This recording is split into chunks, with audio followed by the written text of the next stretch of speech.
it's Gojira! Sorry, No. everyone. It just looks like Godzilla, but due to international copyright law, it's not. Say we should run like it is Gojira! Though it isn't. Just run And away. we just got claimed for ripping off an Austin Powers show. Yes, we did. So, hi everyone. Welcome back. We, for those of you who have not been tuning in, we are here at Primordic Studios, and we are hanging out with our good buddies, Jacob and Roan. And, of course, I have Nick here with me as well. We are... Also, we're even on this one because I know nothing about Godzilla. Oh, really? Okay. That's fine. That's fine. I know Godzilla is a very large lizard that trashes towns and fights with other large monsters. That's all you need to know. Yeah, that's Sorry. all you need to know. I've seen the 2014 release, Mm-hmm.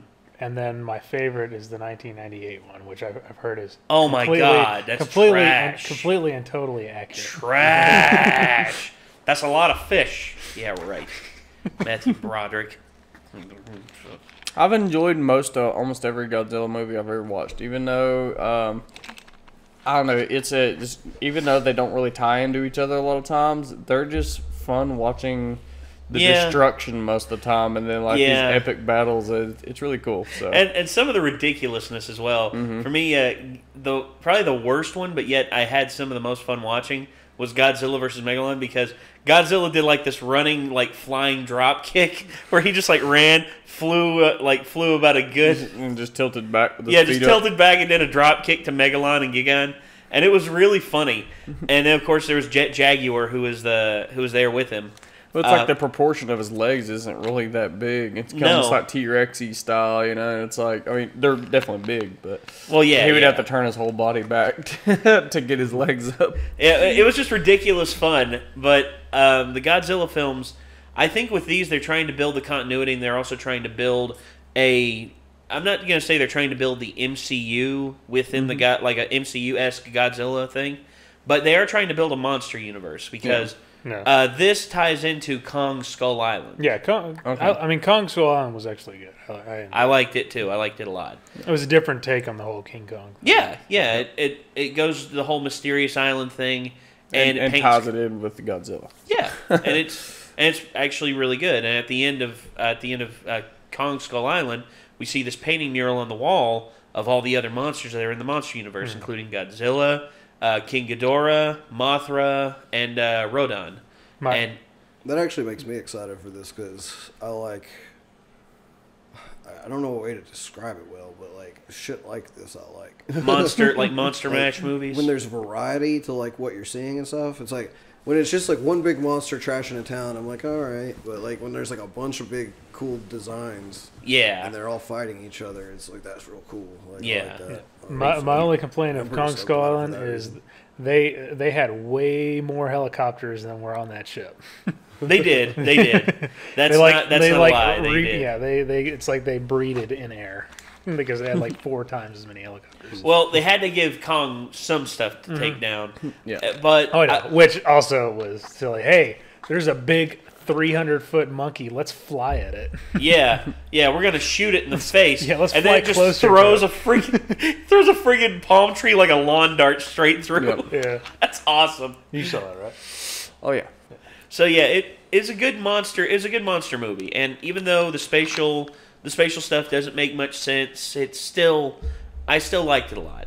I would have preferred if that they shown having 2 air carriers there or something like that would have been able to make sense of it all. Yeah. Also, I like the fact that Samuel L. Jackson played not a good guy, but not a bad guy, but just someone who wanted revenge for his men. Yeah, it's a character that you can relate to some degree. I mean, especially if it having kind of the military perspective as far as understanding where this dude's coming from. He just basically lived through the loss of the Vietnam War. He needs some kind of win, and obviously it kind of gets to the point where he's being reckless and he's putting his men in danger just to have get this victory. But it's it's understandable. Yeah, I could see it, and at some point probably should have turned his attention to the scary lizard things. Yeah, I would have too, because those were actually very hostile towards humans. And so anyway, we have the new trailer for Godzilla King of the Monsters queued up here. Let's see what happens. Let's See what's cooking.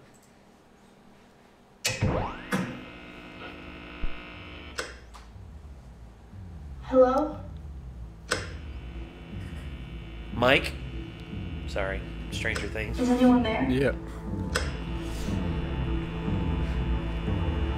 I'm trying to reach. Oh yeah.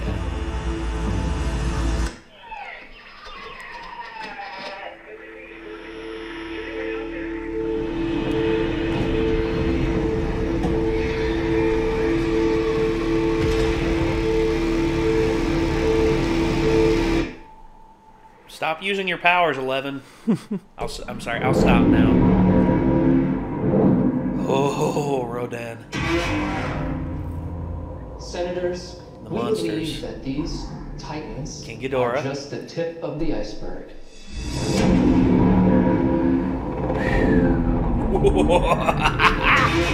Yes. Which of these titans are here to protect us? And which of these titans are here to threaten us?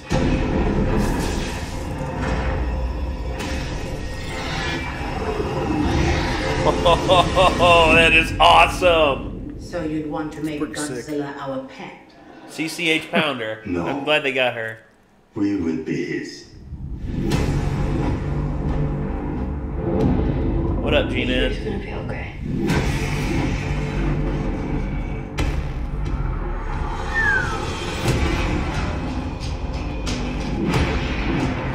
They're everywhere. Battling for dominance. A rival alpha to Godzilla. You gotta be kidding. God dang, dude. That looks sick.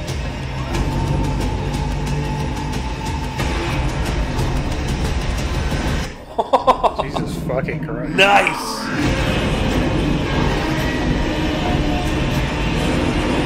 You got it. Yes. Godzilla appears to have a little bit more get Yeah. up and go on this. Yeah, he did. Yes. He got up and started running pretty Thank quick. God, too. Because, well, he's actually recognizing a threat with King Ghidorah, because King Ghidorah is like the first like full alpha like monster that he's faced. Because go ahead. So it's like the entire world is just kind of going to shit at this point, basically. I think so. This is like an apocalypse scenario. like whereas, rain of almost like as bad as like Rain of Fire, where like humanity's on the brink of extinction, or is it I like, wouldn't say brink of extinction. I think this is just the beginning of like some of the Titans, as they call them in this. Some of the Titans are revealing themselves.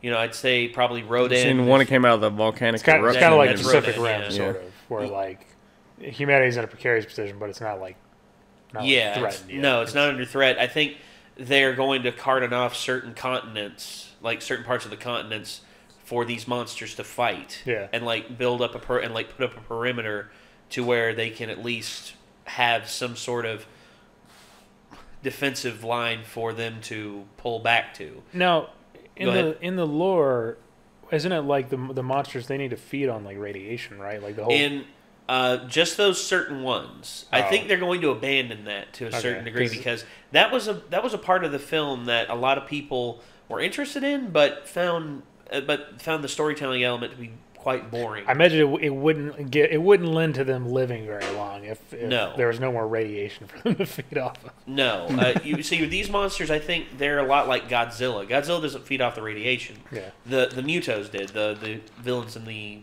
bad monsters in the first film.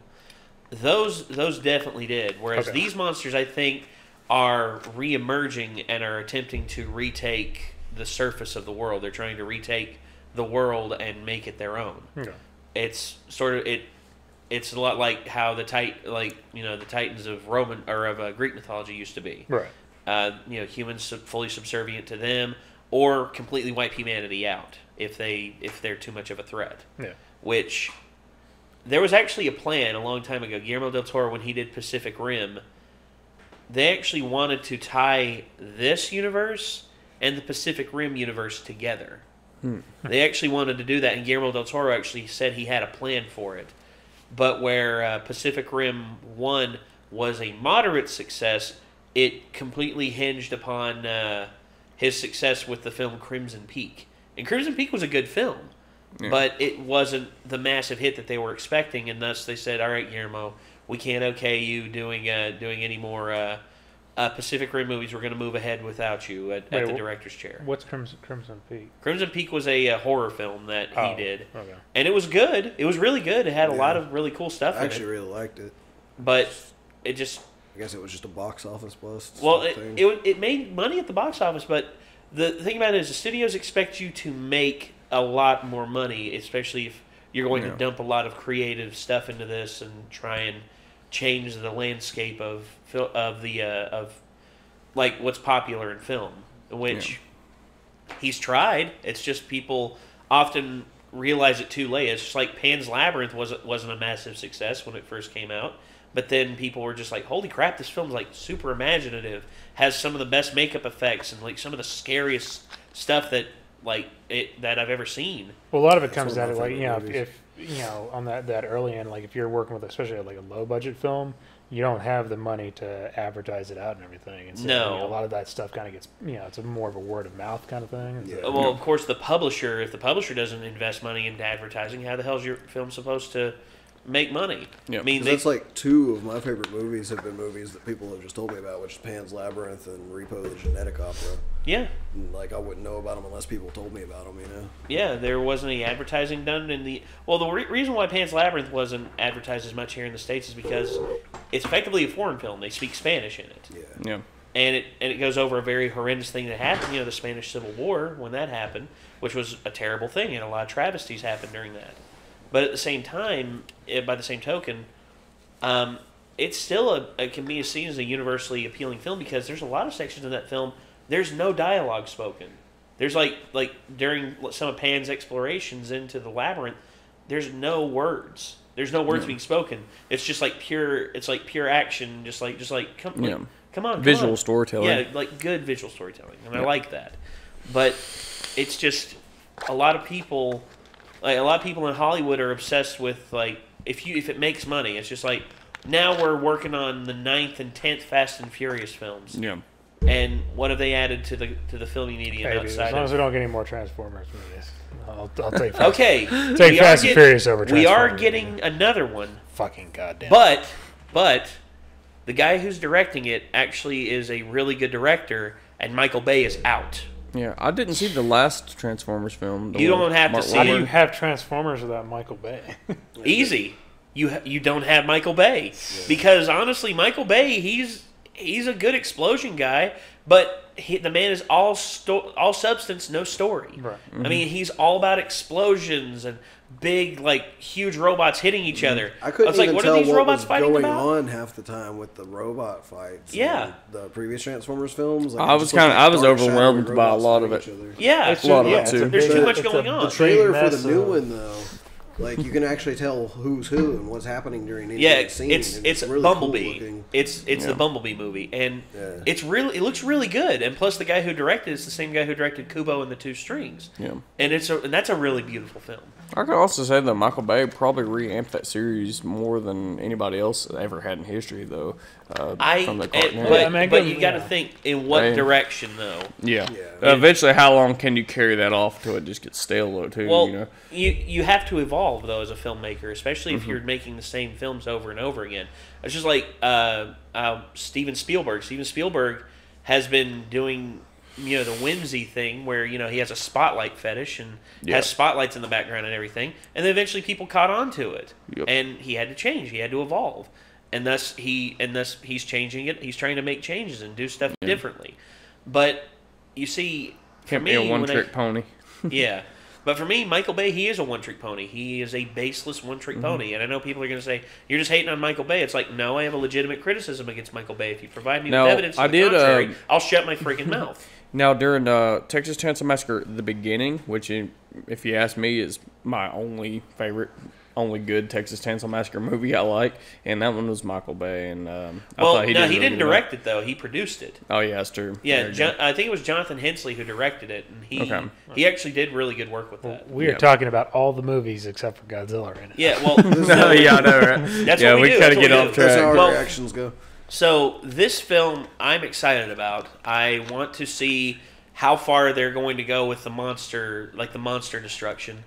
And one of my observations about this, though, is like the same kind of observation I've had about every Godzilla movie I've kind of seen or seen previews of, though, is it's just like the Godzilla and the monsters are so big and on such a level that it almost just makes the fact that the humans are there seem pointless. Yeah. Well, that was because they're always that's just kind of the watching point. them We're through supposed to feel windows small and and shit. helpless against it because you can't really kill or attack anything like that. We don't have weapons that can do that. But it just it makes them all feel kind of the same though, because I always see like they're just watching it happen through window and they're always like, oh shit.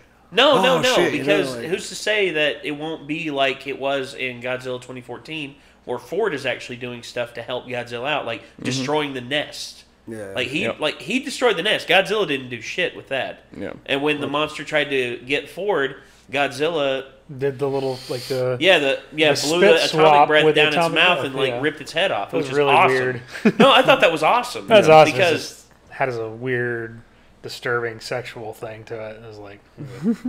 Just hopefully it'll be kind of like unique in some way. I think it will be. be. Won't feel like it's that same kind of thing again. Here, I think they're wanting to go Wrath of Khan with this because whereas the first film, a lot of people said was boring because it focused way too much on the humans and not enough on the monsters, in which I can agree with that. Yeah. I mean, you had Godzilla. The namesake of the film is Godzilla, and I mean, he's only in the film for like 15 minutes total. Yeah, I tried to go back and I was like, I'm gonna just start watching Godzilla from the very beginning and just see everything I missed out on. Don't do that. And I watched the first two, and that's what they felt like. It was like this is all just dudes talking about shit, and then there's some Godzilla every to be fair, I did 10 minutes for 30 seconds. So. With the 2014 one, I did like as far as the tension building and stuff with it. It kind of was interesting as far as not always seeing the monster. The tension was all there up until Bryan Cranston died because all of the all the people that I actually cared about, because I thought Ford was a decent character. It's just I didn't have time to get to know him or like him. Whereas Bryan Cranston, I could relate with him because you saw the terrible thing that happened with his wife. He watched his wife die right in front of him. And it was and he tried to save her and everything, but the last vision he has of her is through the door, like saying goodbye, and that's a heartbreaking thing. And he wants to know what happened. He wants to know the truth, and he's willing to die to find out. Now, when you kill Bryan Cranston, I was just like, damn it! There goes the most interesting character in the film, right there. The most interesting human character. Well, I think that the part of the problem was that people were pissed off because it was false advertising because they used him in a lot of the trailers for it. Well, I think if you wanted to have his death, have it more at the end, not in the middle of the film, because you don't have the impact. I don't even know if it was in the middle of the film. It was. It was right in the middle of the film. It was right when the first Muto woke up. Yeah, that's what I'm saying. I think it was towards the beginning. Oh yeah, true. Yeah. But honestly, man, there is a way that you can make people talking about Godzilla interesting. Yeah. They actually did it in Shin Godzilla, the most recent Japanese one. Yeah. They actually made that very interesting. It's actually directed by the same guy who did Neon Genesis Evangelion. Oh, nice. Hideki Anno, who is a really, really good filmmaker. And he did a lot of stuff in that a lot of people would consider very risky by doing the shots the way he did it and doing the filming the way he did it. And Evangelion is from what I've watched so far, it's a show about giant robots and monsters. Yeah. And there's probably 75% stuff happening outside of that, but he's done a fucking good job of making it interesting despite how little robot killing monster we've actually seen so far. Well, yeah. So, I mean, I can see him doing a good job with that. Well, yeah. It's understandable. It depends on how you build the characters. If you build when I the think characters, about it from that perspective, yeah, that's very possible for it to be a good movie. Yeah. So. And plus, there's just so many monsters they've shown that they have the potential to put them on screen for a lot more time and have a lot more badass shit go down with them. So yeah, same thing with this. I think this could be pretty cool. That's what I'm talking about. This. Oh, okay. Yeah. So you're still talking about monsters. The trailer makes it look like there's going to be a lot of monster action in it. Oh yeah, it looks pretty exciting. Oh yeah, I'm excited for it. So, what do y'all think? Y'all gonna? I can't wait to see it. That's gonna be cool. Like I say, I mean, it certainly feels like a little bit of a departure from the 2014 one, but yeah. Well, I like Kong Skull Island, so if they're kind of they're building a whole universe on it, I might give it a try. All right. Sure. All right. Well, ladies and gentlemen, that's going to do it. And if you have enjoyed what you've seen here, link in the description down below will take you to the original video. And I guess until next time, signing off. I'm Nate. I'm Nick. Jacob. Roan. And we'll see y'all in the next one. Take care.